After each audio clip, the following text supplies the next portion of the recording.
Hello and welcome to Jackson's first Stop, Think and Reassess podcast. I have with me today Sarah Rose, who's the QHSE and Business Improvement Director.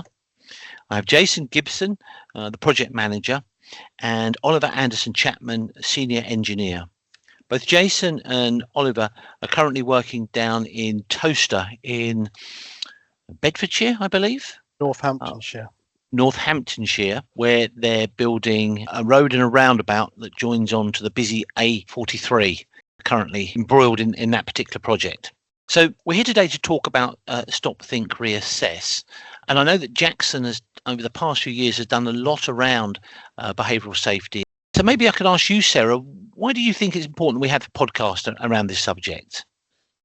Yeah, sure. So in the last couple of years, we have had quite a lot of success across the business in other areas using podcasts. So with the Mental Health and Wellbeing Committee and the engineers, and the feedback we've had around those has been really positive. And people have said that they're a good way to engage and to get people speaking about their experiences and just to get that message out. So with Stop, Think, Reassess being one of our key business messages, we thought that doing a series of podcasts around this would be another good way to get the message out there. Obviously, as you say, a lot of people will know what Stop, Think, Reassess means, but there might be a couple of people new to the business. Could you just explain what it means? Yeah, so Stop, Think, Reassess is really exactly kind of what it says. So it's linked to behavioural safety and people understanding that if something changes or if something's not as they expect, then what we want them to do is stop what they're doing, think about the methodology or what has changed and reassess that before continuing work. So it might be about going back to the site management team, talking it through with them. It may require a change to the documentation, an update to the RAMs, but it's empowering people that if something just doesn't seem right or if anything's changed, it could be the weather, it could be the ground conditions, then we really want them and support them to stop what they're doing and not to just carry on. You talked about why podcasts you feel is a good way of getting these messages across, but could you just explain how the Stop, Think, Reassess podcasts are going to work?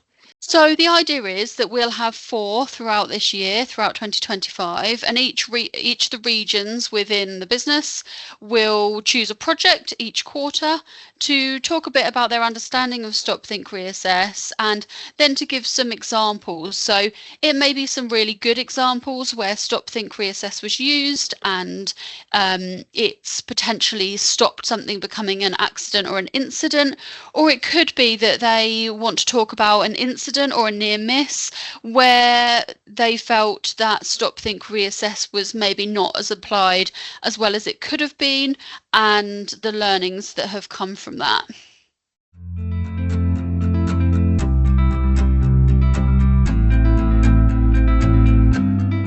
So I've already introduced Jason and Ollie.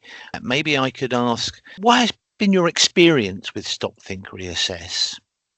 It's a good tool that we've found, obviously, with the review sheets we have for subcontract method statements. It's a good sort of feature on the form to say, look, if we're not happy with what we're doing, this is a point of time where we can actually amend what we're doing, just take a step back, just focus and reassess it if we can. So that is a real good positive upgrade to the subcontractor method statement review form. You know, every site that I visit, there's magnetic stickers, there's lots of reminders of it. Do you find that's helpful? I think so, yeah, having it on every work face, really.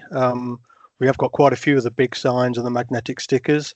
We've got them on the inside of our office, on the outside, and it just makes the point, really. Well, that's fantastic. Maybe, Sarah, you'd like to lead on this one, if you'd like to ask the chap some questions. Of course. So I know, we look at all the different things that come in, and I know, Jason and Oliver, you've shared some great examples of Stop, Think, Reassess that we've seen. And I wondered if you would be happy to just share a couple of those, a bit of detail behind them, and what that meant really. So what could have happened, and then the positive outcome.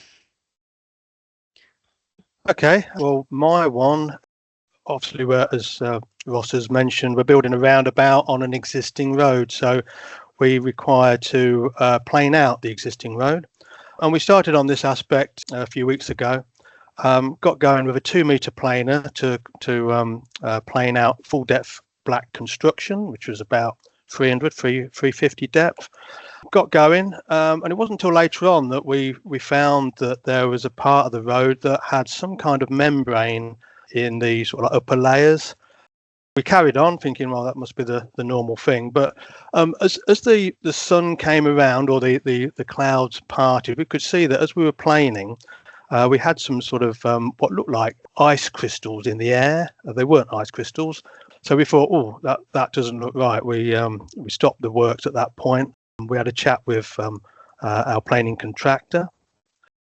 It was something that they'd never seen before in their experience. So we stopped the works initially. We took a sample of this glass grid, as we later found out. So we took that away. We did anticipate sort of restarting the works just with some masks and protection that way, but ultimately we felt that we didn't really know what this was. So we did actually stop the works that day, just went away, got the correct sort of data sheet, found out that actually it was nothing, there's nothing wrong with it. And we carried on with the exercise on a future visit. But yeah, that was a point where it worked really well in conjunction with our subcontractor as well. It is strange that our planning contractor hadn't seen this before, but it was quite eerie to see what turned out to be harmless dust sort of floating about in the atmosphere. So that's an occasion where it worked for us on site and worked quite well. Yeah, thanks, Jason. I suppose the thing with that is you never know what it is, and obviously on this occasion you found out that it wasn't harmful, but had it have been, at least you'd have stopped and known that process could have potentially protected people from harm. So yeah, thank you.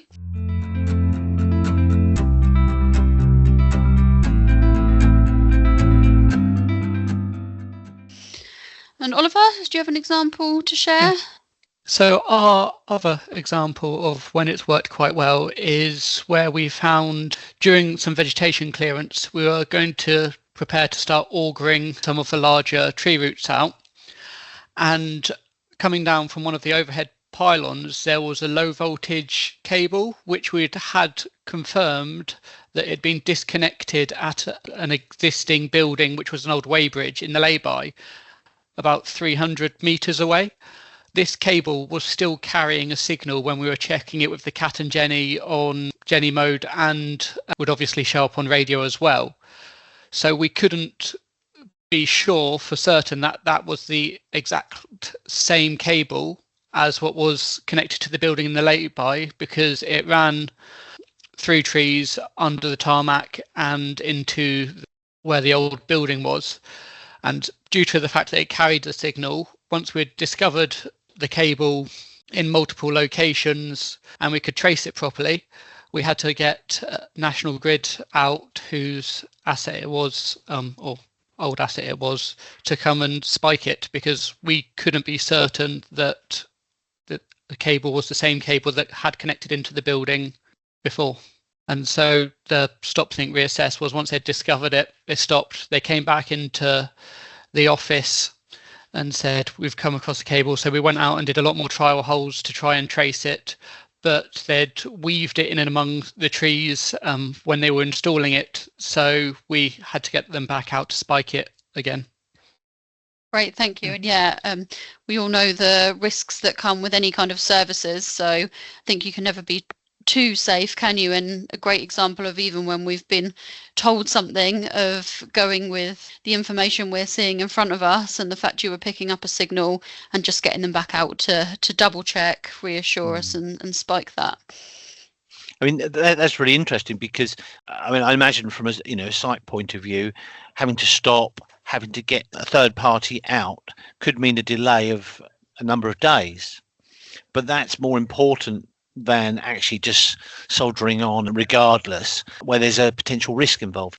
Yes, so what we tried to do was focus GTS, who were doing the clearance, on other areas of the work where they could get at, and then measure off for like the half a metre beyond, or even further beyond that again, when the tree roots were larger and there was a risk that they could damage a potentially live cable. So we'd set out an exclusion zone so then they could carry on in areas where they could get to. Okay, well, two really good examples there. And that's it, really. These are short, punchy podcasts where we give examples of real life stop, think, reassess incidents from different regions. Is there anything you'd like to say, anyone, before we close down today? Just to say, with both examples, really, if you're just unsure about anything, just don't worry about the cost of it. If you're unsure, just stop, think, and reassess. Yeah, thanks, Jason. A great message. I just wanted to say thank you as well to Jason and Oliver for taking the time to share the examples. And yeah, look forward to hopefully the next podcast, which will be the Southern region for quarter 2. Lovely. Thank you, everyone.